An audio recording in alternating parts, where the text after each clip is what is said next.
this microphone, it is like FaceTime calls or this. I haven't done like any podcasting stuff in a very long time, so I just don't know if I want to spend money on an Yeah, interface. makes sense. Yeah. But yeah, I I just totally acknowledge this is like one of the worst interfaces I probably could have gotten.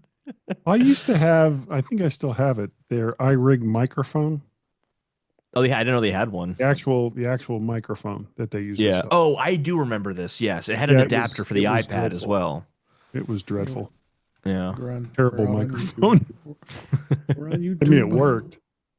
The tubes of you. Yeah, that is there for people who use GarageBand and just want to have something and they're not doing anything crazy. Yeah. 7 episodes and then you're done. Yeah, yeah.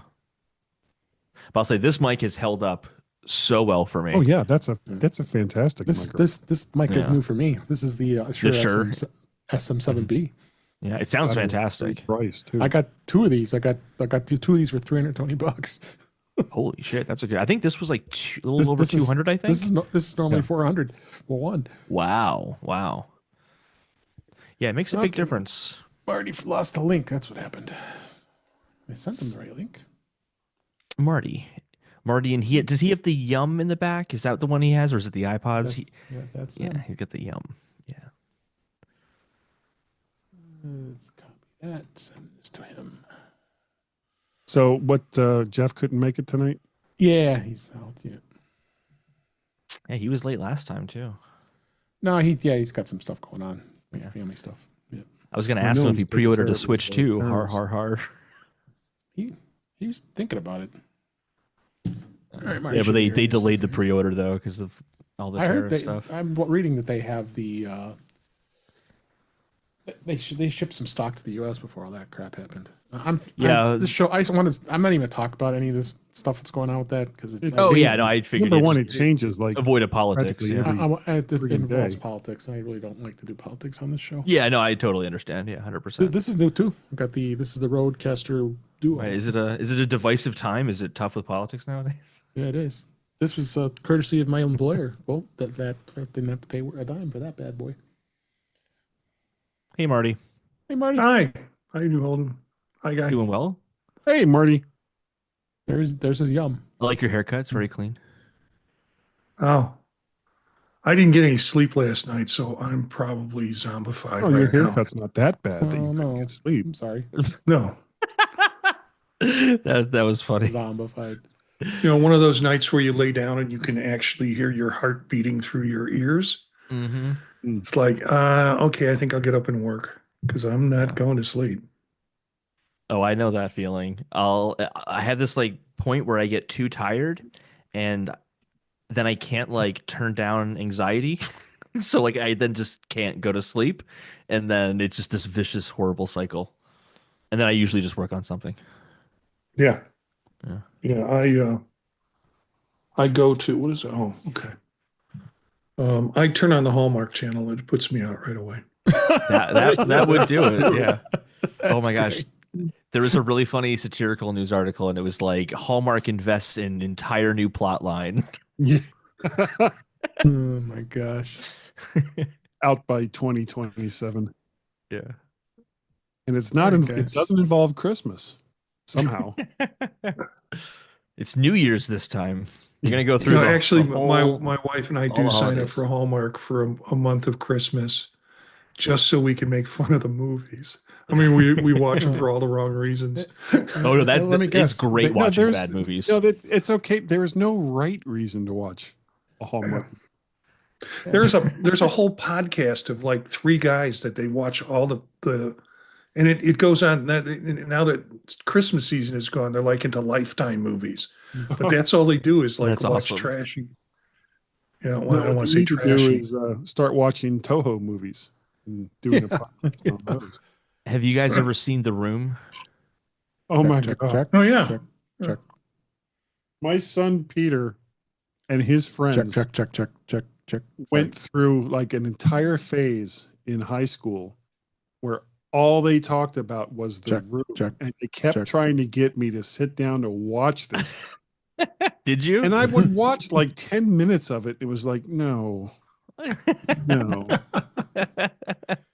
They got me to watch some horror flick. I think it was called like Insidious or something like that, where some little girl get her head like completely blown off by a telephone pole or something because her brother is I don't know. It was like they had all Oh, Hereditary. Hereditary. That was it. Yeah. They had all seen it.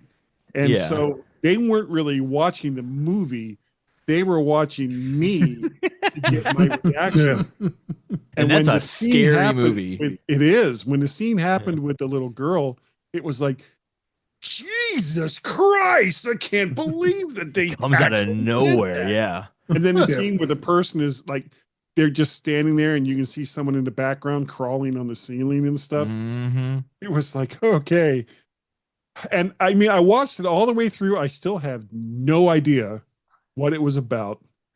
But yeah, there were, and the thing though, so many movies rely on like jump scares for their, or horror movies for their, you know, bring out the emotions, because for the most part, the people acting in them are just dreadful. Yeah, but they're there because they're attractive and that's it. Yeah. Yeah. With Insidious, it was more like, what is the most fucked up shit that we can do to just freak people out as they watch this movie? Yeah. I won't go see those movies because I do not look good in diapers. I understand. Of course, it all depends. On that note, let's start. That is actually one of my favorite horror movies. It's very, very exceptional, but it is a tough watch. It's a very tough watch. Yeah. All right, or the movies that rely mostly on gore. Yeah, and this doesn't do that, although it's just uncomfortable for different reasons. Yeah, so many reasons. Yeah. All right, here we go. In 5, 4, 3, 2. Welcome to episode 354 of In Touch with iOS, the show that talks about iPhone, iPad, Apple Watch, Apple TV, Vision Pro, Mac, and related technologies. I'm your host, Dave Ginsburg, and I've got a couple of guests this week. Guy Searle, he's here this week. How you doing, Guy? Hey, Dave. Thanks for having me on. I appreciate it. Yes, love having you on. And also returning is Holden DePardo. How you doing, Holden? I'm doing well. Thanks for having me. Yes, I'm glad that you're here as well. And of course, as always, we have Marty Gensius. He's here. I think he's here. But how you doing, Marty? I didn't get any sleep last night, so I should be able to keep up with Guy. Good luck.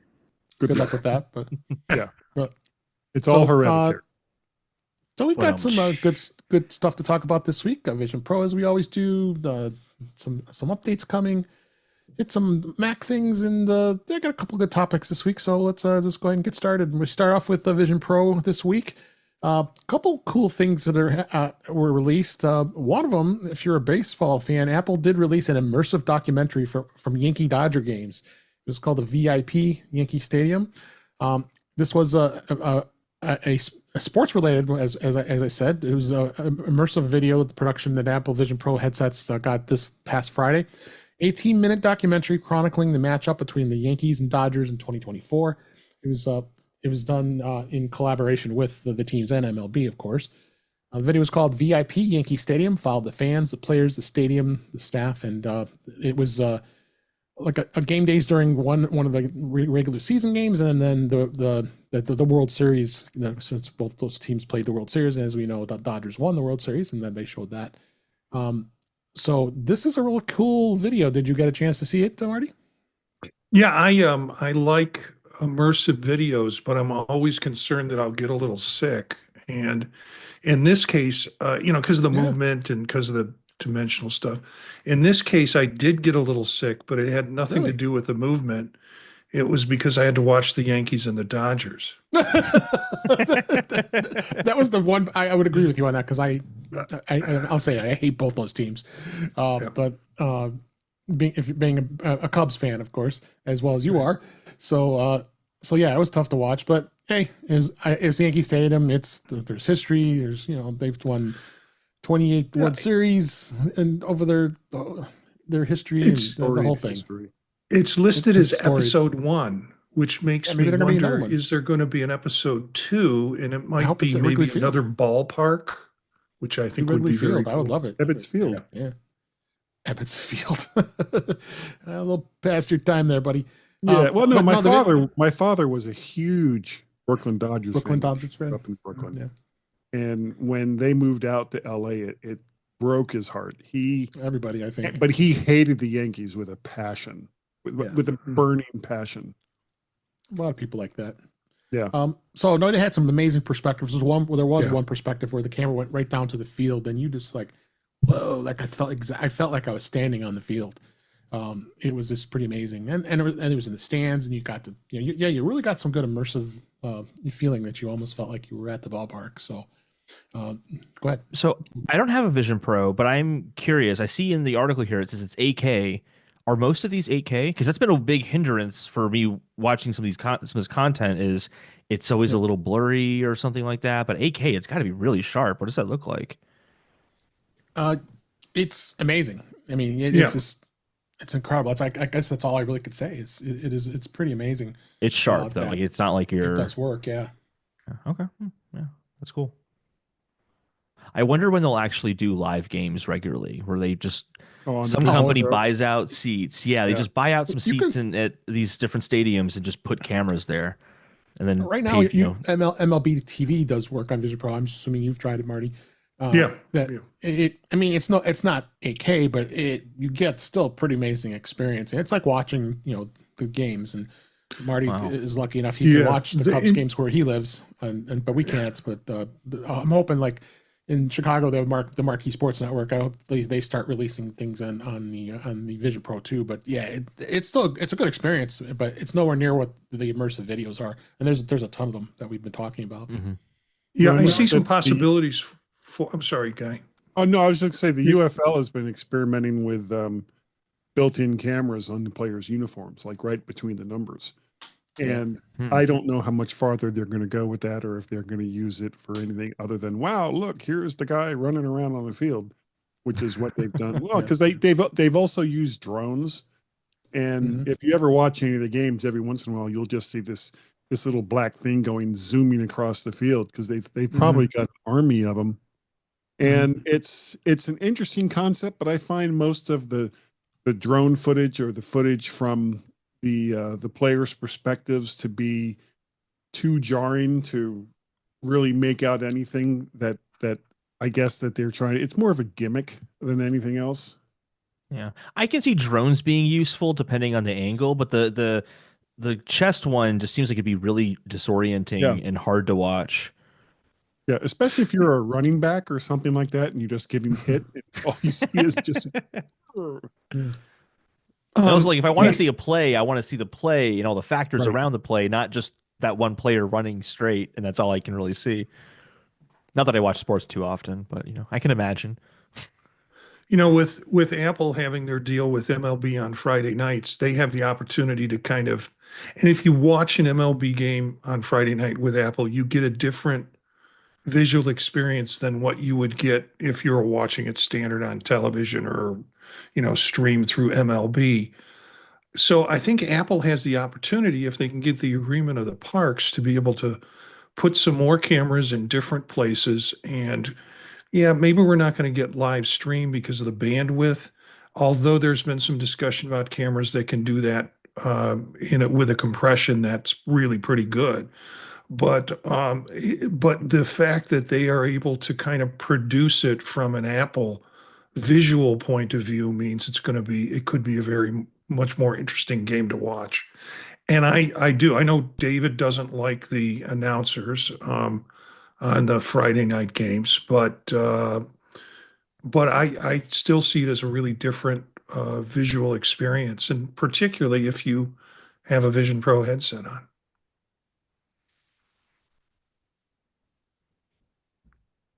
David, you're muted.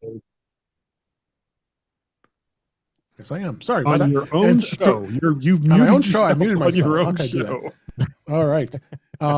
So as I was saying, we've been talking a lot about the immersive technology, and for Holden's to know, there's all kinds of things that we've been looking at. When we also reviewed the Metallica concert that was on the Vision Pro. Yeah, I was there for that one. Amazing experience. So you get to see the cameras firsthand of where they're out and stuff. So there's some cool things there. So there's a lot of things coming. And we know U2's bringing their video back up to the end of May of this year. So So we're looking forward to some more great stuff. Every day I'm looking and seeing if there's anything here. So next thing I want to talk about is there's this like an inside story about one of the immersive videos. It was Apple's Ice Dive. It was an immersive video, and they continue to grow the catalog into this video content for Vision Pro users.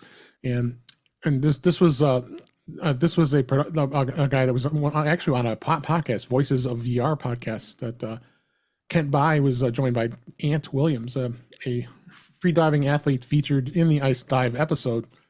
And that video was pretty incredible. Looking at them, they're doing the diving and the 4K, 8K, I should say. And he went back and basically said to him he got contacted by Atlantic Productions, who was looking to make some really unique videos for the Vision Pro and the Adventure series. It is a series, but they couldn't tell back then. So he just like, oh, tell me who it's for and what it's for, and we'll want to go shooting and do something under the ice. So they went ahead and did that. And good article and good review of if you wanted to listen to that podcast. And Marty, I really like that video. Did you? Yeah, I did. Being submerged in ice cold water, trying to seek for a 3-foot hole 100 yards away to crawl out of. Yeah, it's my idea of a good time. Yeah, it is. So as they expand and have the catalog of all the adventure videos, I think check them out if you have, of those of you who do have a Vision Pro. I think that's really going to be something that continues to grow with this. That's why I look forward to starting to see more and more of this content. I want a longer movie. I mean, I want to be able to watch it, because a lot of these videos are about anywhere between 12 and 18 minutes. So it's got to be really expensive to film these. Yeah, can be. I mean, it's all the cameras and equipment they have to do it, of course. But yeah, I would agree with that. So check that out. I think it was interesting with that when it comes to that. And then Apple did release a new immersive video app for Mac and Vision Pro. It's an app for managing an immersive video library on a Mac. Apple immersive videos are 3D video recordings in 8K resolution with a 180-degree view and spatial audio. So this new app actually allows you to import, organize, and package and review Apple immersive video files on a Mac. Then you can connect one or more Vision Pro devices to review the immersive videos. For larger groups, Apple says there's going to be a synchronized playback option for multiple device viewing sessions. It's in the App Store. I haven't even looked at this or done anything, and I assume you haven't. I downloaded it, but it's definitely got some interesting things, and all depends on what you can do to record it, if you can even record immersive video, right, Marty? Yeah, I mean that's the key to it. That you have to have access to it, and I just don't have friends with $15,000 cameras. Exactly. So it's set up. I mean, I know it's going to serve a great purpose, but I'm still waiting for that gallery kind of thing where I can put up my stuff. I can share certain portions with it. Yeah, I can do that with iPhoto or with Photos, but really something that's connected to the headset. And I'm waiting for that kind of availability for people to be able to do. Yeah. Well, can you watch these videos on your Mac? You can view them, and you won't get the perspective of immersive video like you do on the Vision Pro. You use like a mouse to scroll around the image? I haven't tried it, so I can't. I guess I probably shouldn't comment, but I would venture to say you're probably going to get a much better experience seeing it on a Vision Pro than you would on a Mac. Yeah, definitely. Yeah, and I mean, it looks a little bit, without the editing capabilities, like a Lightroom for immersive video. That you can put it on your desktop. You can share, those with folks if you have those kind of immersive videos available. But it's just a little too. It's not necessarily for the general public yet. Yeah, basically. And lastly, I found this app. It was called Meditation Infinity Spatial. You can relax in immersive mindfulness. What this app is, it's a You can experience calming 8K fractional animations, full 3D immersive environments with high fidelity binaural beats and audio and relaxing stress relief. So it combines all this in the technology and basically gives you some options to really chill out and meditate and kind of a cool thing on the Vision Pro. I have not tried it yet, but I don't want to recommend it as an app because I wanted to try it. Did you try it, Marty? No, I haven't. I buy meditation apps like fart apps. I mean, I've got way too many.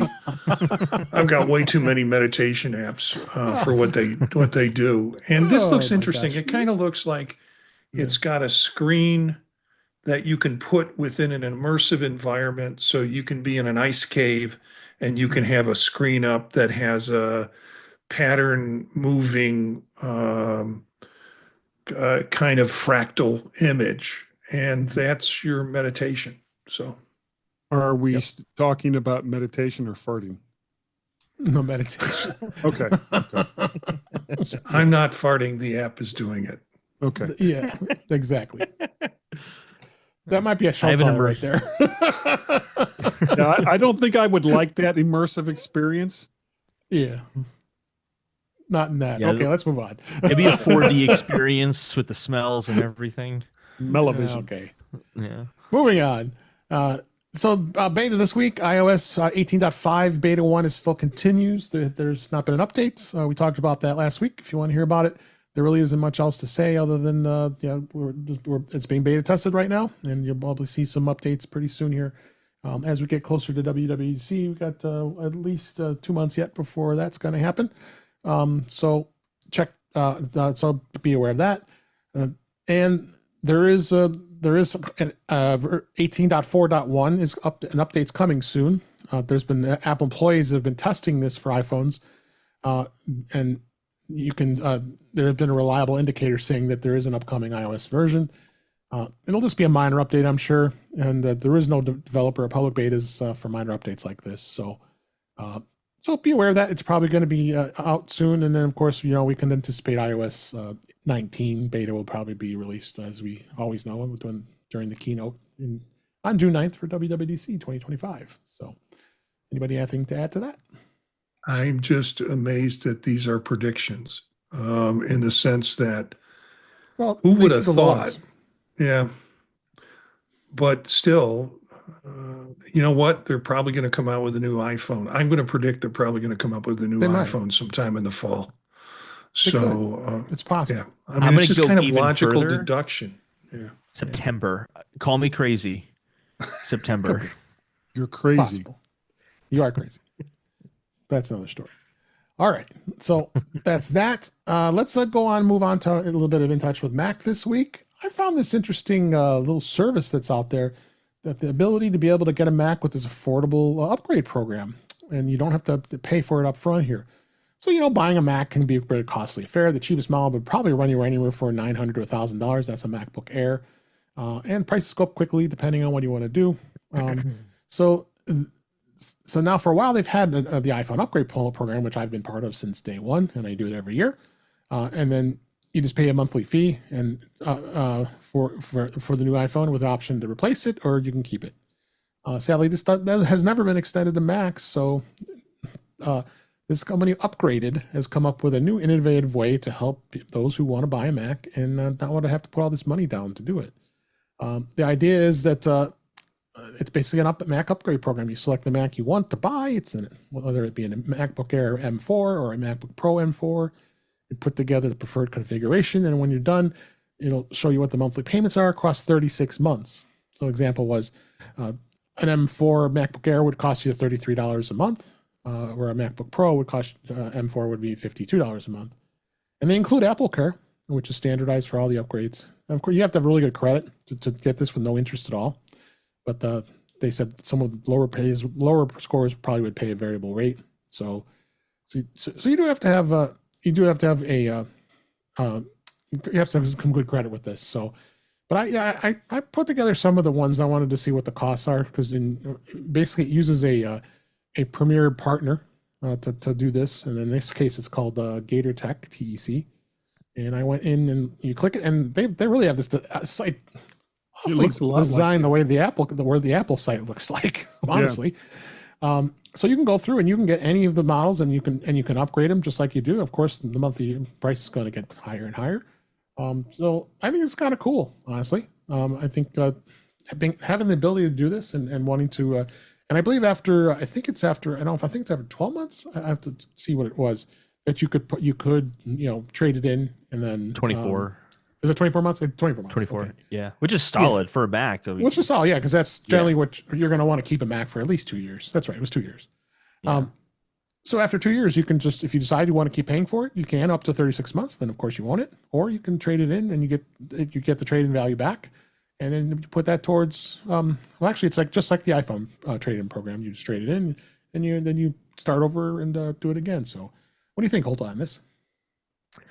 I'm all for this kind of stuff. I wish that Apple would just do this themselves. I'm on the iPhone upgrade program, and it's not that. I mean, the past several years, I've bought an iPhone every year through the program, but I don't foresee myself doing that this year. But it's nice to know that I can. Like, if something comes up and it's like, oh man, that's a really sick feature. It turns out I do want that. I can just kind of do it without really thinking about it. Like, I'll pay the tax, I think. You just pay the tax on it and that's it. Right. I'd like to have that option for a Mac, but I think it's less of a necessity for a Mac than it is for a smartphone. I think that's probably why Apple is doing it. What do you think on this, Marty? You mean I've got to wait another 12 months to upgrade? It's just this goes against all my impulse buying initiatives. But frankly, I think it's a great idea. I think for those of you who aren't as impulsive, you've got an opportunity to essentially lease a Mac over a period of time at a very, very reasonable rate, and then upgrade it when you're done with that process, and just kind of keep on that program, so you always have no older than a 2-year-old Mac in the process. Right. So it's very cool. Very cool. Yeah. Yeah. It's cheaper than the iPhone upgrade program too, depending on the iPhone you get. Yeah. What about you, Guy? I keep going over to, because I have an M1 MacBook Pro, and I'm looking at this and it's like, for about $60, I could get a 15-inch MacBook Air M4 sky blue, naturally, with 32 gigs of RAM and 1 terabyte drive. Yeah, that sounds pretty good. Let me look here again. It would be almost $62 a month for 36 months and upgrade after 24. Right. So yeah, I think it's a great idea. And sure, I wish Apple would do it, but honestly, this kind of thing isn't the kind of thing that Apple would bother with. It. There's just not enough money in it for a company the size of Apple to do something like this. Where you could do it actually on using your Apple Card, but you only get 12 months, unfortunately. So yeah. And also the smartphone market is so much more competitive than the laptop market. There's a much greater incentive for them to do that in smartphones. Yeah, very true. So check it out. Got the link in the show notes here and about this and to the site itself. So it's a great thing here. So check her out here. So a couple other topics I want to talk about. You don't talk about this too much, but the way to use the new text message effects and messages in iOS 18 on an iPhone. iOS 18 had when it came out, they brought plenty of new features, including in the Messages app. But having these cool new text effects gives you a nice, cool way and fun way of communicating. There are 8 different effects on offer that is available to everyone in iOS 18 or later. The recipient will also need to be on iOS 18, on iPad OS 18, or Mac OS Sequoia to be able to see them, of course. And the features only works with messages sent into iMessage rather than SMS or RCS too. So easy way to add the effect, and the several of them. You can after you compose your whole message, you can always go back and then add the effect at the end. So you type your message, you double tap the word or words that you'd like to add an effect to. Then you tap the A icon to the right, and the suggestions bar will come up on the keyboard. Tap the animated effect, and then there you go. You send the message, and it does it. So there's a lot of cool things in here, including big and small and nod and ripple and shake, bloom, jitter. So it's kind of cool to do that. Holden, have you used this? I use these once in a while. Have you? Oh yeah, I love the text effects. I mean, I don't use them all the time, but it was my friend's birthday the other day, so I had to use a text effect. Oh no, those are different. Those are sorry. That's the screen effects. The text effect, the jittering. That you're referring to the jittering. Yeah. I always forget about them. I need to get in the habit of doing them, but I use the jitter one a lot if I want to like emphasize a particular word. It's more fun than italics. Yep. You, Marty, have you used these at all? My wife uses these more than I do. And it amazes me she has figured out, and my wife's a wonderful person, but it surprises me. She's figured out how to do this. I'm looking for something with a little more edge to it, like seizure or bleeding or something that is jitter. That's about as close as I can get. Yeah, that's like too much coffee, but not like a full-on seizure. You know? Yeah. You hit the tariffs one, and it gets really big, and then it kind of slows down. And it gets really big again.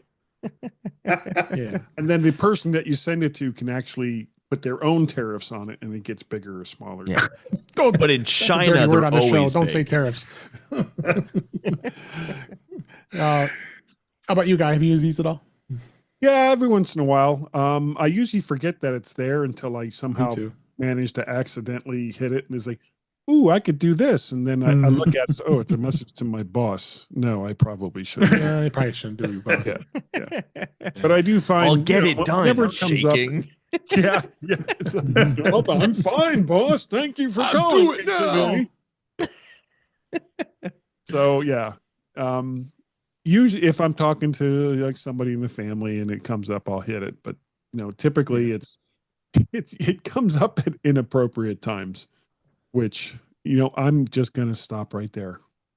It's probably a good place for me to stop. Yeah. Okay. All right. Let's go on and move on here. I found this interesting. I always get this question: what do you recommend on a particular product, whether it be a Mac, an iPad, an iPhone, and Mac Rumors did us some great comparisons, and what really did the differences is the iPad 11 versus the iPad Air, or the iPad Air versus the iPad Pro, and what are really the differences between the two. The biggest thing is, and I think we've always talked about that the iPad Air, which is an M3 2025 model, it's got a little bit different display. It's a liquid retina display versus an ultra retina XDR display, which is the iPad Pro.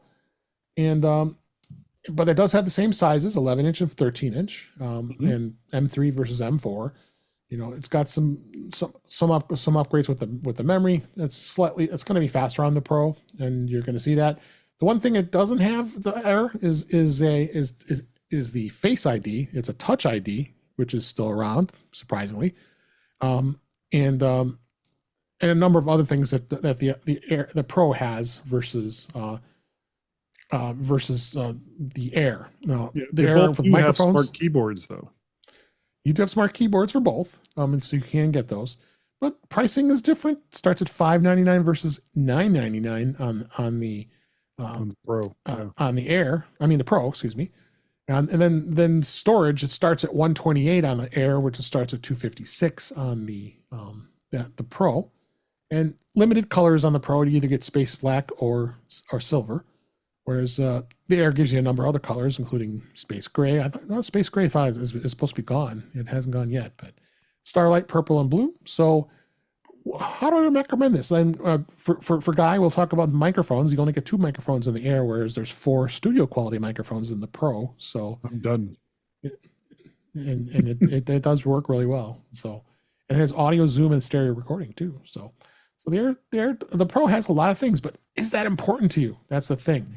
I would tend to recommend the Air for most people because I think it's the device that's going to be a sweet spot for the price and for probably many people probably won't need all the stuff that the Pro has. But I have a Pro. I have a 13-inch Pro, which I love, and I'd like to see your thoughts on this one between the comparisons between these two. What do you think, Holden, on this?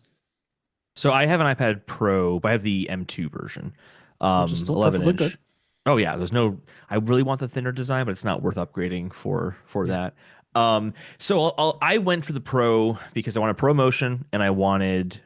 the Face ID. Those were kind of the two big things. And I'll say I still would get it for ProMotion just because that's something that I value.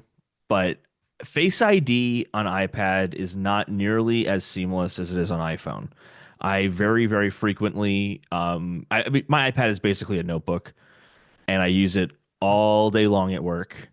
Good Notes, incredible app, by the way. If you don't use that app, it's amazing. It is. It is. And so I'll find that if I want to turn on my iPad and it's locked, I have to like hold my head like over the iPad, and Yeah. it's a little cumbersome. And I got that because I thought it'd be less cumbersome than hitting the power button every single time to do Touch ID. But now that I've been using Face ID, I think that having Touch ID might actually be more seamless because you Mm. just get used to the habit of hitting the sleep wake button to turn it on as opposed to tapping the screen and then positioning your entire body over the iPad instead of moving the iPad because that's just how I do it for whatever reason. Um, so yeah, that's like kind of my only thing there, but I really love my iPad Pro. I think the Pro Motion makes it a big Agree. difference. Yeah. Agree. What do you think, Guy? You have an iPad, or you don't? You have an older one, right? I have an M1 Oh, you iPad do. Pro, Okay. and I Okay. had the 2018 Pro before that. Mm. But if I was buying an iPad today, I would go with the Air, and I Okay. would spend the money to get a new smart keyboard with it. I think that for everything that I do, and I'm not doing what would you call promotion or anything like that. If I'm going to Yeah. edit videos, it's going to be on CapCut or something like that. It's really not Yeah. anything that requires the kind of horsepower that Right. the pros have, and the price difference makes it so that instead of getting an iPad Pro and having to compromise on storage, I can get the iPad Air, and for the same price as a Pro, get their top level amount of storage with it. So yeah, I think if I was going to buy a new iPad Pro, or sorry, a new iPad, I would go with the Air. Okay. And you, Marty, and I know you have a Pro. You're happy with it. I've got a 13-inch M4 Pro, Just like me. and an 11-inch. The Okay. 13-inch has cellular in it. The 11-inch is just Yeah, wireless. I use cellular with mine. Yeah. And because that one is going to be, if I'm going to take it and I need it, it's going to be on the go for Mhm. me, and I don't have to worry about being in wireless places to do it. I also have an iPad mini, which sits downstairs in my living room for morning reading, Yeah. basically. But to be honest, I don't grab it as much as I should because I generally now, particularly, the MacBook Air, the baby blue MacBook Air is going to be is my Yeah. work machine right now when I'm on the go. Otherwise, I'm here at home with my studio. Okay. And if you were between the two, if someone's asking you, what iPad would you go with, and what would you tell them? Air. If I didn't have all the rest of them and myself, I would say, and if I got rid of all of them, and I needed only one, I'd probably get the Air. I would follow Guy's advice because I'm not power using. The stuff I'm power using is the video that I'm doing on my home studio. So Yeah. I'm not going to be doing it on the fly. Yeah. So, and I would be the same. I would recommend the Air for most people. If you want the horsepower, yeah, go with the Pro. But the Air is just perfectly fine. And then I wanted to go back a little bit, doing the comparison between the 11th gen iPad and then the Air. To me, there's no comparison, honestly. No. I mean, you don't have you don't have anywhere near the stuff that it has. Notably, the Air has an anti-reflective coating, and it has Apple Intelligence, where the 11 does not. Not that we're big fans of that right now. It's the A16 chip that's in the iPad 11th gen versus the M3. And then you've got No comparison. much lower CPU, 5 core versus 8 core, and there really isn't much else there when it comes to the comparison. The I'm not going to go through all this, but both support the Apple Pencil. So does of course the Pro and the Air, which is the Apple Pencil Pro on those. Whereas the 11th gen only supports the USB-C Apple Pencil, which is god awful horrible. Or you can go back to the very first gen Apple Pencil, which is Lightning, and you have to charge it in a port. Well, I guess you're not going to be charging in a port. I mean, you have to get a cable and plug it in to charge it, which would be crazy to do that. Good thing is with the 11th gen, they started at 128 gigs, because if you remember correctly, the old one was at 64, and we've talked about this where 64 gig is no longer a thing anymore on the iPad. The Air starts at 128 as well. So I don't think there's any question. I don't even need to ask the panel here if you were going to choose these two. I would still lean towards the Air. If you really want to get something really lower price, and sometimes you find the 11th gen or even the 10th gen still out there that's really cheap. You can get them for $299, sometimes $249. Then yeah, go for it. But it's going to be a very basic iPad. You're not going to get a ton of great power with it, but it's good enough for most cases. Yeah, if you're just reading books or watching movies or something like that, sure. Yeah. Go ahead. I want my yellow. That's the thing. I'm looking at this picture in that yellow. I haven't seen that before. That looks pretty cool. Yeah, and that's the great thing with the Air and the 11th gen is you get some cool colors, not just the plain old space black and silver on the Pros. So, anything you want to add, Holden? No, I mean I agree. I mean, between the 11-inch iPad, or the iPad 11, I mean, and the iPad Air, definitely the Air. I mean, especially if you want to use anything for handwriting, you want the new Apple Pencil for sure. Yeah. Yeah, that's true. So check it out. That's kind of our thoughts with the iPads, and I love the Pro, but it really depends on your budget, obviously. Yep. But I think the Air is a very good sweet spot, like we said. So anyway, all right. Let's talk a little bit about CarPlay. I've had some challenges with CarPlay lately, especially my wife's car has been kind of a challenge. There's some practical things that have been happening on the car as far as fixes with Apple CarPlay not working.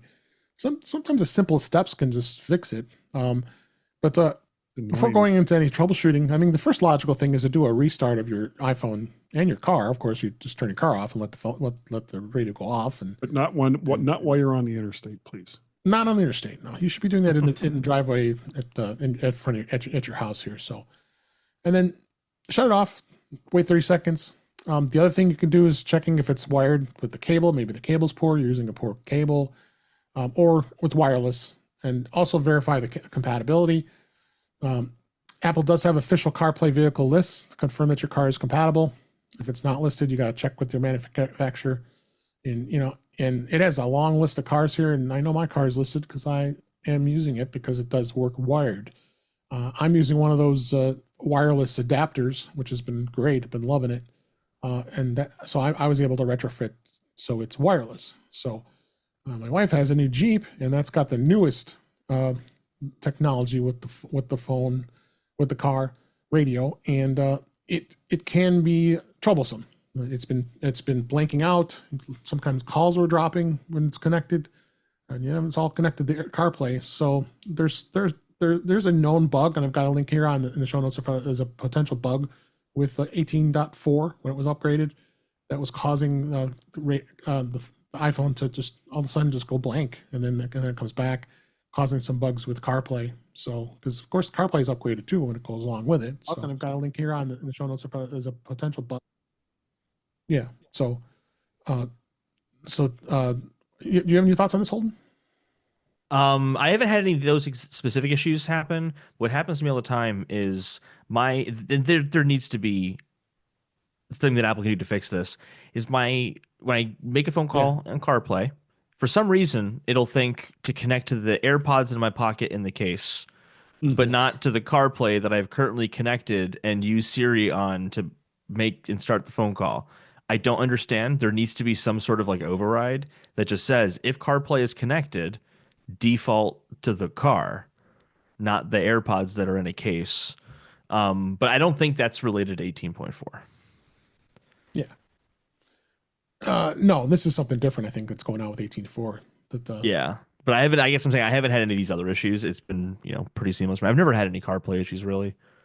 It's no, been pretty good. nor have I. I mean, like I said, I've got that the adapter for wireless, and it's been working good for the most part. Sometimes I get some glitches where it just times out when it tries to connect, and I have to unplug the adapter, plug it back in. But very not too often that it works.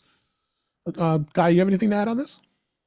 Yeah, I've had problems with it. It comes up on the screen, and I mean, I drive a Mazda, so it's not a touch screen. I have to swing this little knob to get it to go around to all the different things. It's actually kind of annoying.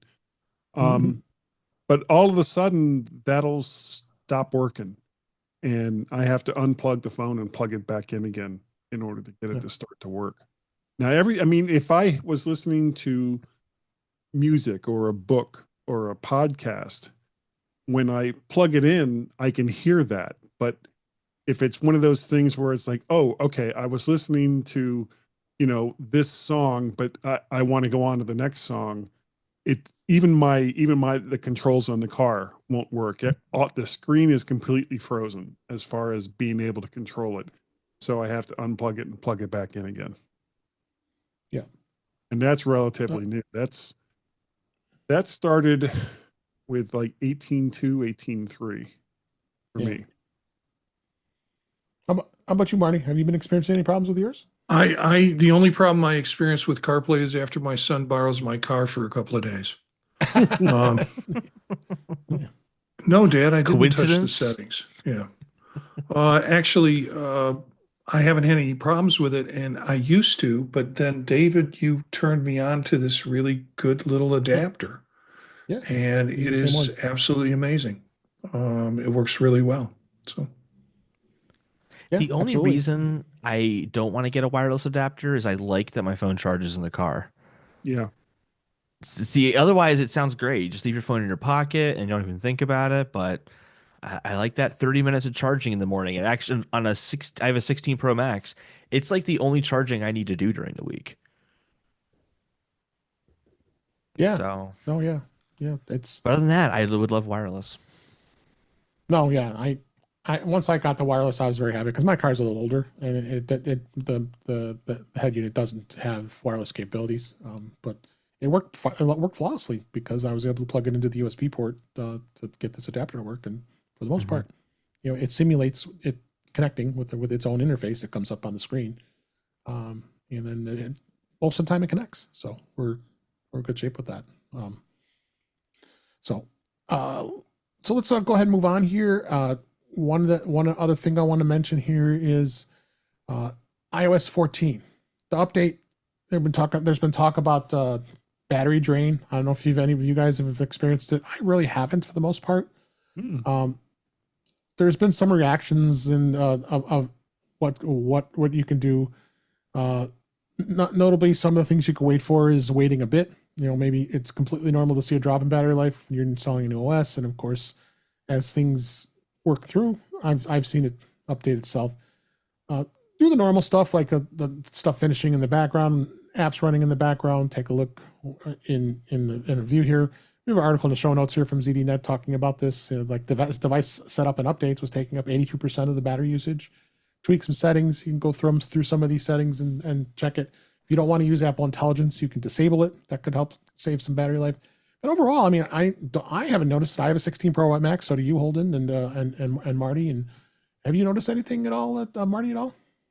No, I have a cradle for charging where whatever room I'm in. Generally, it sits right in front of me and on my desk in my office.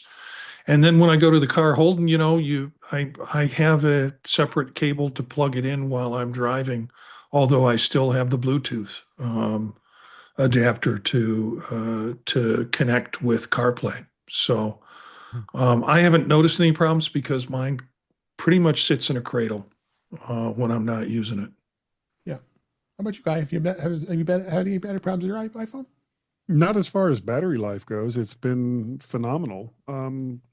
Like with what Holden was saying, I plug mine in when I drive to work, and then I plug it in when I go home, and I haven't had any problems with battery life at all. Yeah. Okay, great. So I will just kind of yeah, go ahead, please. really, really quick. I'll put it this way: like if you do all these things that are in the article, disabling certain stuff, tweaking settings, and you're still having it happen, call Apple for free. They can do a software diagnosis, and they can actually see if there's any background processes that are crashing frequently to let you know, like if there's actually a software issue. And if you turn the phone off and just carry it around that way, it's got really good battery life. Yeah, it's great. I mean, if you do everything that's in the article, yeah, you're gonna, it's gonna get better. But still, it takes away some of the functionality of the phone. So, well, I mean, you have to make these kinds of sacrifices sometimes. Yeah. It's also, when you do this, though, it has a very, very advanced do not disturb mode. It's pretty incredible. Yes, it does. So, I thought it'd be kind of a little fun. I did get some new podcasting gear, as well as one microphone that actually would work with the iPhone. I wanted to talk about a little bit. If anybody's going to notice how great my voice sounds right now, I'm talking on a new Shure SM7B microphone. I'm really loving it. And it's the first podcast I've done since I've got it. I upgraded my Rodecaster Pro. This is a Rodecaster Duo, which is the smaller version of it. It does exactly the same thing that the Pro 2 does. It's just smaller and only does 2 microphones instead of 4. I'm not going to see if I'm going to be using it much, but I'm still learning it and playing with it. But the great thing about it is it's got so much more advanced technology. You can control it more. There's some virtual devices you can work with on it. So still learning a little bit on it. So I'm kind of excited, and I want to sound good doing this show too, which I have, but I've turned into guy with all these extra mics now I have, so I don't know how that's become. Multi-track on the Rodecaster Duo is fabulous. Yes, and I have to learn that. So I've got links in the show notes for all of the devices that I've got. The last thing I got was the Rode Wireless Pro third gen. Pretty cool microphone for the most part. I know, Marty, we talked about it, and you said you weren't too overly happy with it. I haven't had a lot of time to play with it, but it does have wireless capabilities that it will actually connect to the Rodecaster Duo, which is really cool. Because then I can have an additional mic and a third mic if I wanted to, going wireless, and the sound on it, it's actually pretty good for the most part. I mean, but you didn't like it much, Marty, did you? No, I just noted the differences between the DJIs that I got in terms of the size of the receivers and things like that. And I was really impressed with the sound capabilities and the noise cancellation that they had in the DJIs. And so my son and I did a show from the car and was just really pleased with it. And as it turns out, Will is going on another trip, so I'm driving him to the airport, and we're going to try and test out the Rode Wireless Pros and see how those work in the car in terms of it. So like a daily drive. Well, no, just only you do the daily drive. Only you do the daily drive. We just happen to freak out and have 2 trips to the airport in 1 week. Because my daily drive is about 3 minutes to campus. Yeah, that's must be rough. So great. Yeah, so check it out. I think it's kind of fun that I got to play with some new gear and sound a little better and have some fun with it and as well. So making this podcast sound even better. So let's go ahead and move on to the news for this week. First story I want to talk about is Instagram. Instagram is working on an iPad app. Can you believe it? It's a report that actually came from The Information via Mac Rumors. An Instagram employee with an insight into Instagram's recent moves to take advantage of the situation with TikTok shared the tidbit about the company's work on an app for tablets. If you want to know, that it's been 15 years and they've never had an iPad app ever. So it's going to be interesting to see what they do. And they're adding a lot of other things, like doing things like a new video app called Edits, where you can replace the ByteDance owned CapCut. You don't want it to happen, buff guy. So it's going to be interesting to see where this goes. And Instagram is becoming more and more popular. So Yeah. I know, Holden, you're not a big social media person, so I know you're probably not on Instagram. I'm just shocked it's not on iPad still. Like that's It's just been amazing. 15 years. Yeah, I mean it's crazy. What do you think, Marty? I played with an Instagram account, couldn't get hooked like people were. The heroin didn't work for me. And so I still have it, but I'm wondering if this move is to kind of, there's a lot of other Yeah. options for short form video and or short, Yep. pixel fed has kind of Yeah. hit the That's a market. And big so thing. I wonder if this is a way for them to, I guess we have to wake up and do an iPad app in order to make to stay with the competition or get Yep. ahead of them. Pixel Fed's a big thing, and actually our normal regular contributor Jeff Gamet, we miss you, buddy. He's not on this week, but he uses Pixel Fed, and I started dabbling into it a little bit too. So yeah, I mean, I think Instagram is really just reacting. Anything you wanted to add, that guy? No, I've never been a big Instagram person either. Okay. Yeah, there's a couple of social media sites that I use, and I just kind of stick with those. It's really, really hard to spread myself out so thin amongst the so many social media apps out there, and hey, if Facebook was good enough for grandma, then it's good enough for me. Yeah, exactly. So, also, I wanted to talk about this real quick. This is kind of sad. I hate to see an Apple store close in the Chicago area because and I've been to the store a few times. Apple is closing its suburban Chicago store. It's in a town called Northbrook, and they won't replace it. That's kind of unusual. Apple generally shutting down a store doesn't tend to happen. Usually they either relocate it or open it somewhere else. But in this case, they're shutting it down for good. This is going to be April 26, 2025. That's got a couple weeks here before we record this. And Apple did confirm that it's going to be permanently closed 7 p.m. on April 28th, 2025. And nope, they're not going to be replacing this store. The company had thanked customers on its store page and encouraged them to visit nearby locations with shopping online. This mall is been died. I mean, it lost 2 anchor stores. Lord and Taylor went out of business. Macy's pulled out, and Lululemon wasn't there. They're gone too. So they're basically in a dead mall for the most part. So makes sense to do it. But sadly, it was open for 20 years, almost 20 years. July 16th, 2005 when the store opened.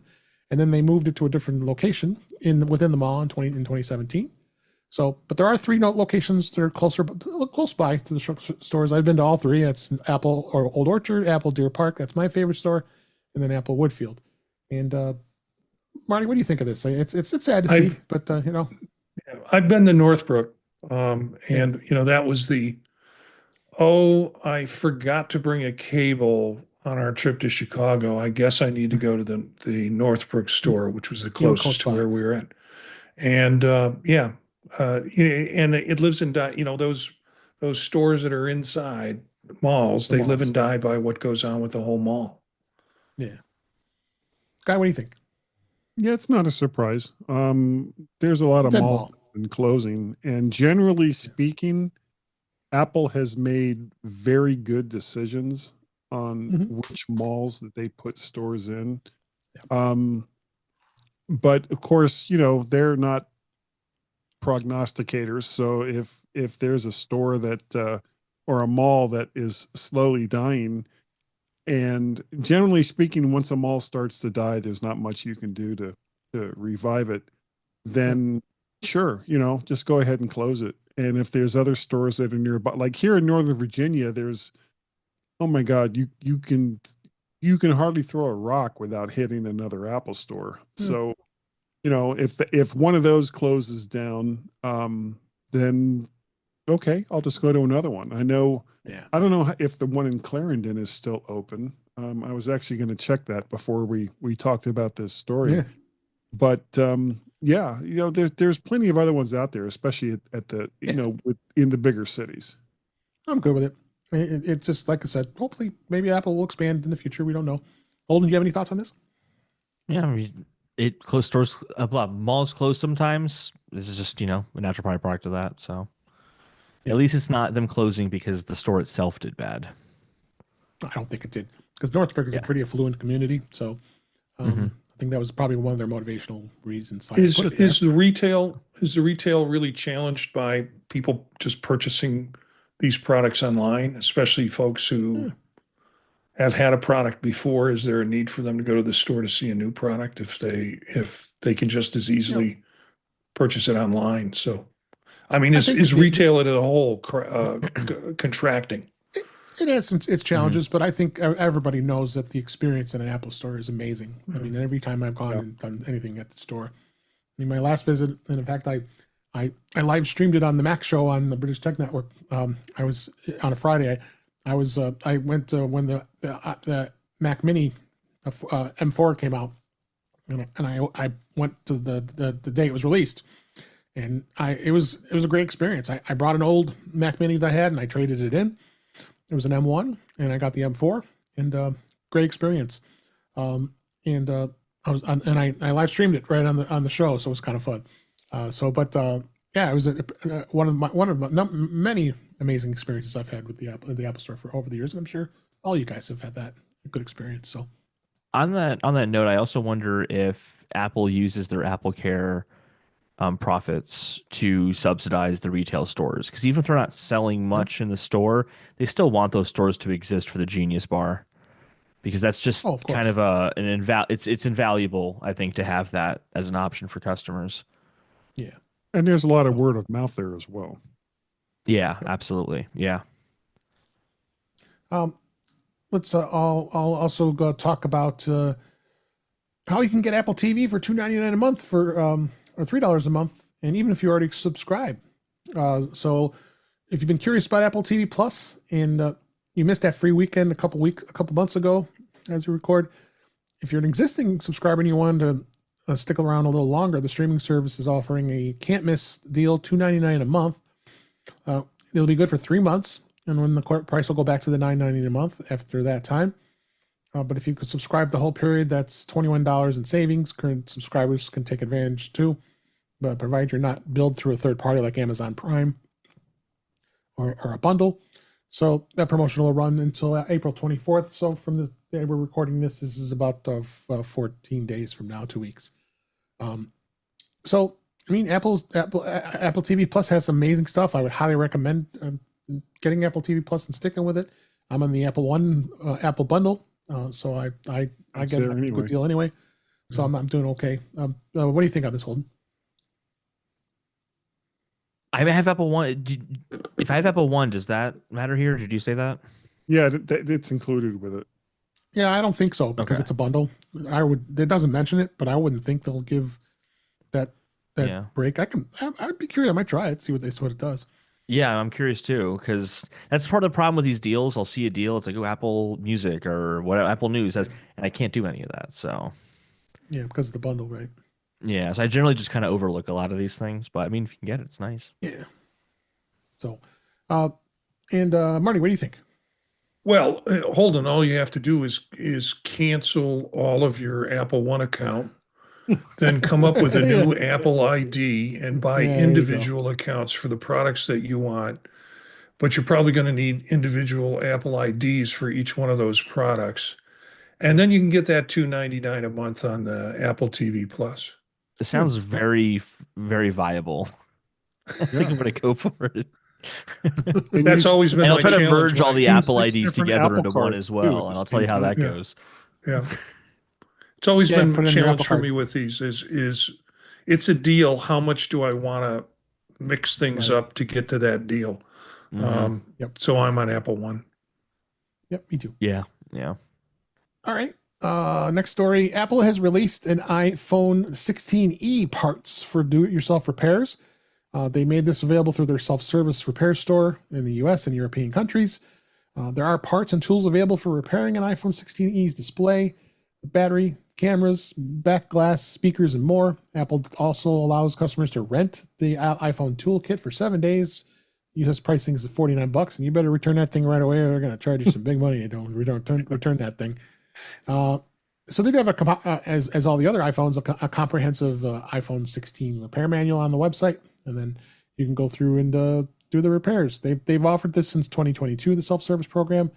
allowing folks to want to be able to do the repairs, and you can do on iPhones and Macs, studio displays, Beats pill speakers. So God, I don't we can be messing with that.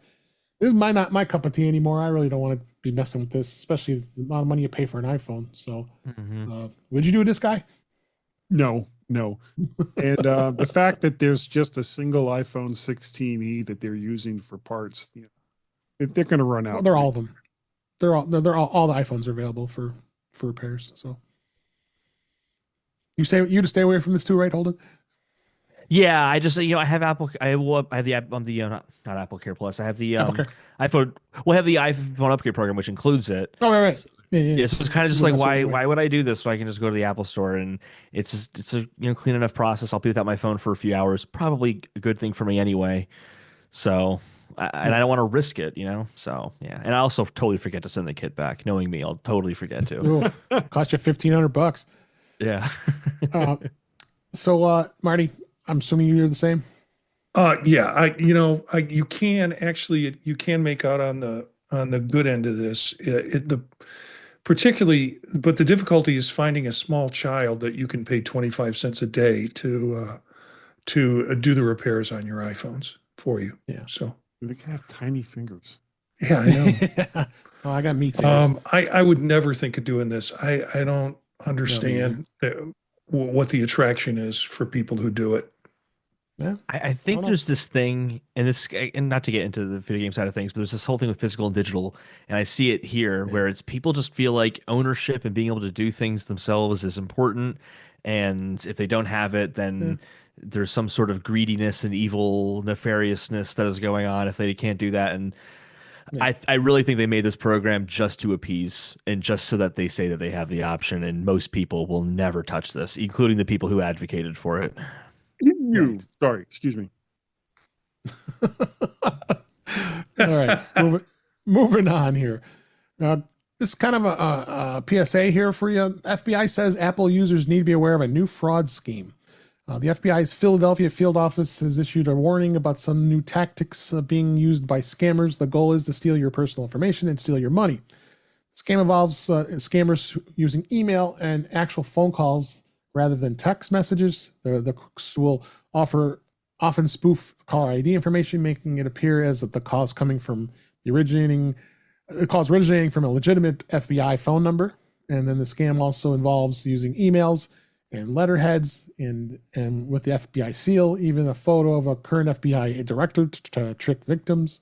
Usually the fraudulent email clues are present, including the incorrect grammar and missing and misspelled words. FBI reminds the FBI.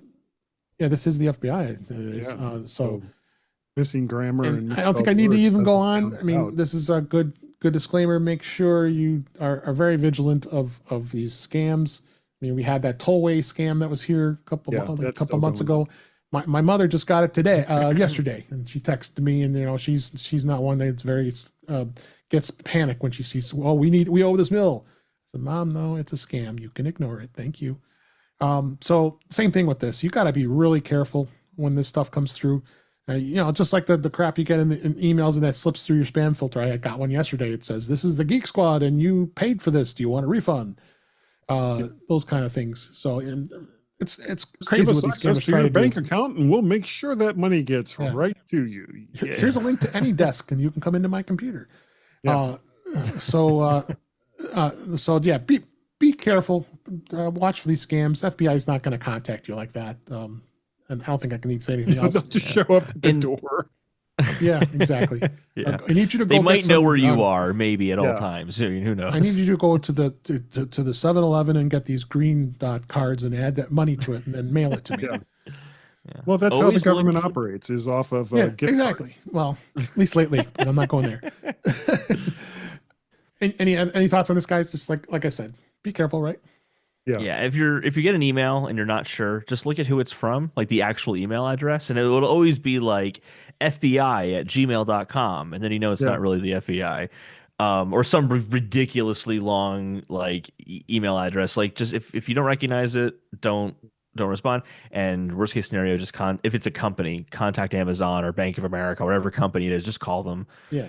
Make sure that it's not respond. It's like We're really the FBI. We swear we really are at gmail.com. Yeah. Yes, exactly. A couple of quick more stories here that's left. Apple did add maps on the web that can be supported to the iPhone. This was yesterday as we record this. There's a support document about this as well for the Apple Maps on the web, and to add the mention that the feature now works on an iPhone, which apparently is to be relatively new.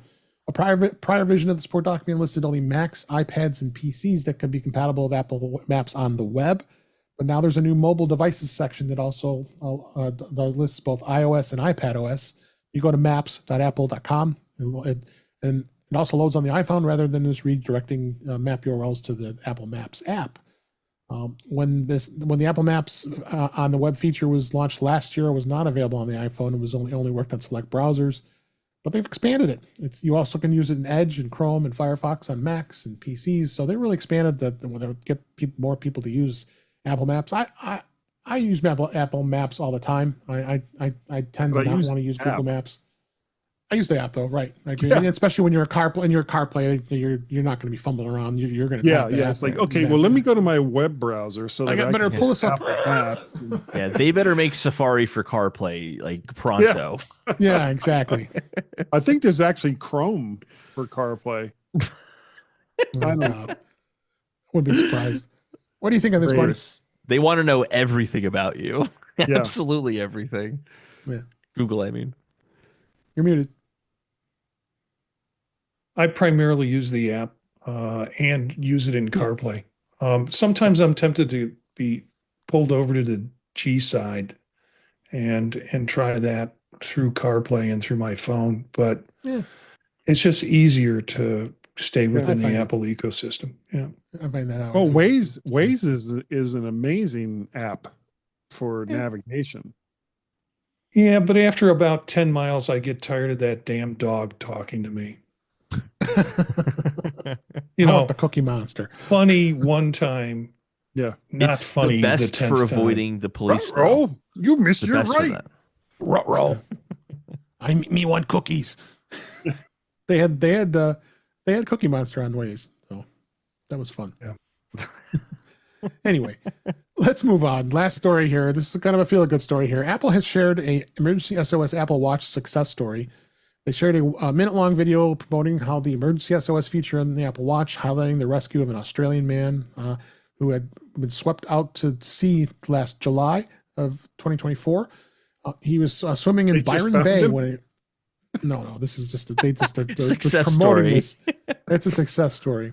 When the rough battery seas life lasted that long. It. Success. Yeah. Sorry, Dan. Dave. No, you're fine. The rough seas pushed him away from the shore, and the current was carrying him over 1.5 kilometers from the beach. He could not get past the waves, and after about 20 minutes of trying to get to shore, he realized he needed help. He called emergency services using his emergency SOS feature on his Apple Watch, and with the call played back in the Apple ad spot in a dramatic reenactment of the event, he was able to source help and stayed online with the emergency crews for an hour to direct them to his location, and ultimately rescued him by helicopter. Emergency SOS on the Apple Watch can be activated if you hold down the side button to call local emergency services for the area we're in. So it's kind of cool. And I'm glad. And I knew emergency SOS is going to be a great feature for things like this. And what do you think, Holden? Yes. Yeah, it's an incredible feature. It's it's obviously one of those things that I hope you never have to use it, but it's nice to know it's there. I also have how dark of a timeline do we live in? Does Apple create these scenarios by using Apple Maps to strand these people and then for marketing stories? Like, go ahead. Yeah. Keep going straight. Yeah. Keep going. Yeah. How about you, Marty? I think this is a great story. I can just imagine the person on the emergency, and once he gets the call, saying something like, "Okay, you're kidding, right?" I tried this with with my Vital watch, my fitness watch, and I couldn't get a call through anyway. So, yep, for sure. And you, Guy, what do you think? I think it's a great feature. I'm anticipating Android and some of the other operating systems copying it, which would be great. Unfortunately, Absolutely. there'll be about 2 minutes of ads before it actually Yeah. takes over. So, I hope that your emergency. Listen to this ad before I rescue you. Yeah. I can rescue. Oh my It's gosh, like, that's so funny. the Alexa. I can rescue you, but wouldn't you rather see a movie right now? Yeah. Yeah. Yeah, it's like Absolutely. the helicopter's on its way. In the meantime, Yeah. Can I interest you in some swim fins? yeah. It's right. like Somehow it's going to get there before the rescue helicopter. and they're all just like the commercials that play on the gas station module, Oh like yeah, all that of that pump. 30 quality. seconds and you can't turn it off to save your life, literally. Yeah, Yeah, exactly. and it's But you're like, loud. yeah. And then you're wondering, But did I really want to be saved? Was that? Yeah. Can I have could done this these on my own? stories could these stories kind of generate people attempting to do crazy things just so they can be rescued by their Apple Yeah. Watch? We're gonna When they okay. find I out would they be forgot to surprised. charge their watch overnight. Yeah, we're gonna drop you in a live volcano and try to get rescued. There are Yeah. those videos of and there are always teenagers who are on the top of skyscrapers and stuff doing backflips because they think it's hilarious. So I can totally see a TikToker or something like that getting stranded somewhere just so they can have a viral clip of my Apple Watch saved my life. Yeah. Yeah. Or Totally. as they fall off, they're frantically hitting their Apple Watch on the way down. Yeah. Oh God. And they have to watch an ad for the helicopter can get there, so it's not worth it anyway. Boy, this is getting dark very, very quickly. It is. But we're laughing, so it's okay. Don't try It this is. at home, kids. All right. So that's all the story. That's all the great stuff we have for this week. But before we go, I want to make sure I mention Macstock. Macstock 9 is here. And I'm looking at the website today as we record this. It's 91 days away. I can't believe it. I got to get started on my work presentation. My gosh. So it's coming. It's July 11th, 12th, and 13th, 2025. It's at the it's at a hotel at the Holiday Inn in Crystal Lake, and you can get rooms there. We have just an absolute blast. We got a lot of great new speakers. The speaker lineup is out there now. A couple new folks, including Mike Burke and Chris Cook. This guy Will Gencius, who is that guy? Oh yeah, Marty Gencius' son is going to be speaking for the first time. That's amazing. I am speaking as well. Jeff Gammon is going to be speaking, as well as Jill McKinley is on the show. Kirsten Shaw is going to be there. Allison Sheridan, friend of the show, Brittany Smith. That's amazing. She is speaking as well, and Brett Terpstra. And I also heard that Kelly Gomont's going to be speaking this year too. So you got Kelly and Brittany in the same room. Boy, it's going to be some crazy times. Yeah. So I'm really looking forward to it. Yeah, I'm sad. No knitting. Well, maybe she will. Who knows? So come check it out. It's so much fun. 3 full days. There's going to be within all 3 days. There's going to be workshops and presentations, and a lot of great stuff. You get to network with a lot of great people, a lot of fun people here. Marty will be there. I'll be there. I don't know, Guy. I don't know if you hope you'll be there. I hope to be there. Yeah. So you might see Guy. We hope so. And I'm hard to we've miss. got and the great thing is we have an exclusive coupon to register. So if you use the offer code INTOUCH50 at checkout, you'll save $50 off the 3-day admission.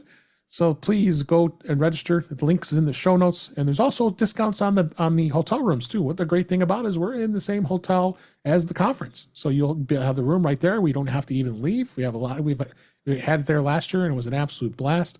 It was. That makes it so convenient, and you get to hang out with all your friends. And we find all these different rooms to do things. I'll probably be podcasting from there. I usually do, and record this show. We did that last year. So, but check it out. Go to macstockconferenceandexpo.com. Links in the show notes, and please join us. And again, the offer code for saving $50 on your registration is INTOUCH50. We would love to see you. We want some new people coming, as well as people who have been there before. So please come join us. We'd love to see you. And that is a wrap for this week. Please send your comments, questions, and suggestions to our email address, which is feedback@intouchwithios.com. You can follow us on Blue Sky and Mastodon at InTouchWithIOS. Support the show by buying me a coffee at intouchwithios.com/coffee. We would really appreciate it. You can also support the show by going to patreon.com/intouchwithios. We have 2 tiers available to support the show. We would really appreciate it. Make sure you like, share, and subscribe so you're notified when we're live streaming, which is on Thursday nights at 8 p.m. Eastern Time, 5 p.m. Pacific on our YouTube channel, which is youtube.com/intouchwithios. It was great to see Webb Bixby. He was driving and listening to us, as well as Brian F. was there as well. Good to see you guys. And there was others lurking, and hope you enjoy the show. So you can join us live and be in our chat room right there on the YouTube channel there. You also can listen to the past streams. I leave them up there as the live streams, as well as you can listen to past shows on YouTube there. Visit In Touch with iOS magazine on Flipboard, where many of the topics we discuss is flipped in that magazine. The link is in our show notes. You can subscribe to the show in your favorite podcatcher, including Pocket Casts, Overcast, Apple Podcasts, and many others. Just better yet, go to our website, which is intouchwithios.com, where all the links, all the ways to listen to us is right there on that website. I am Dave Ginsburg. You can find me on Blue Sky and Mastodon at DaveG65. Guy Searle, so great to have you back this week. Thank you. Where can people find you? Well, you can find me over at the mymac.com podcast. Been around since 2004. And Gaz and I have been doing it since 2010, I think. A really long time. And as we get older, the day that we started just seems to get farther and farther away. It does. But this is how things go. If you'd like to get a hold of me, email address is guy@mymac.com. And I am on Twax and on Blue Sky as Mac Parrot. Great. Thank you, Guy. Yeah, and this show is 9 years has been going now. So we're going a long time here too. Yeah. Holden DePardo, thank you for being here. I know people can get a hold of you. If you want to get a hold of you, can email us at our email address, which is feedback@intouchwithios.com. Thanks for being here. I appreciate it. Yeah, thank you again for having me. All right. And then last but certainly not least, Marty Gensius. So great to have you on the show, and you made it through the show and stayed awake. Where can people? Yeah, this is every Thursday night is the best part of my week because work ends and I get to play here, which is great fun. You can find most of the shows that I do at thepodtalk.net, but I want to feature our Monday night show at 9:00 Eastern Time with Vision Profiles with Eric Bolden, and we're going to have David Ginsburg on. It will be our 50th show. Holy cow. So wow, congratulations. We started it about a year ago before MacStock, and had a great deal of fun, have been having a great deal of fun with Vision Profiles on Monday night, Old Mac Gang on Wednesdays, and then my son and I occasionally cut Gear Up and Go, podcast about travel tech. So. And that was one of the influences of me buying an Vision Pro. So I joined your club. And you can find me on Bisky Social. It's not really Blue Sky. It's Bisky, B-S-K-Y. B-S-K-Y, yeah. Yeah, it's Bisky. I'm on Bisky Social. Gensius at Isn't that what English people call cookies? Yeah. Biscuits. Yeah. Biscuits. All right. Thank you, everybody, for being here and listening. Hope you enjoyed the show. People that were in the YouTube chat and watching live, it was great to see you. But we'll be back next week, as we always do. And until then, thanks for listening. Thanks for watching. And we'll talk again soon. Thank you, gentlemen. Thank you. It was nice to be had. Yes. What a great show. Fit it almost all in. Yep. And Marty's already asleep. No. This is my playtime. I've got a newfound energy. I'm probably going to watch a Ludwig. I don't know if you guys have seen that show. It's on BritBox. Nope, I don't have BritBox. Ludwig? It's a Ludwig. It is a British crime serial that every week, as far as I can tell, there's a new mystery to be solved. And it's the story of a guy who's agoraphobic and happens to be the twin brother of a detective. His twin brother, who's a detective, has gone missing. So the wife of the detective brother says, could you go to the office and pretend to be him just so we can find out? So there's this ongoing storyline. And then there's also every show seems to be him accidentally solving a murder. There's a little bit of monkish in there, things like that. Have you watched any of Father Brown? No, my sister and brother-in-law are big into Father Brown. Yeah, Yeah. that's a very weird show.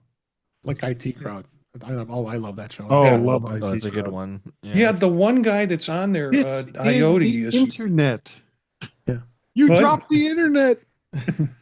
Have you turned it on and off again? Yeah. yeah.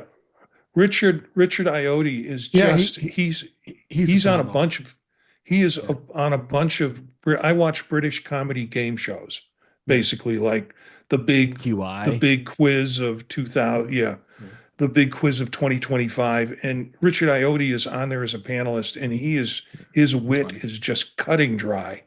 Yeah. He was doing like a travel show. Buy Yeah. a But yeah.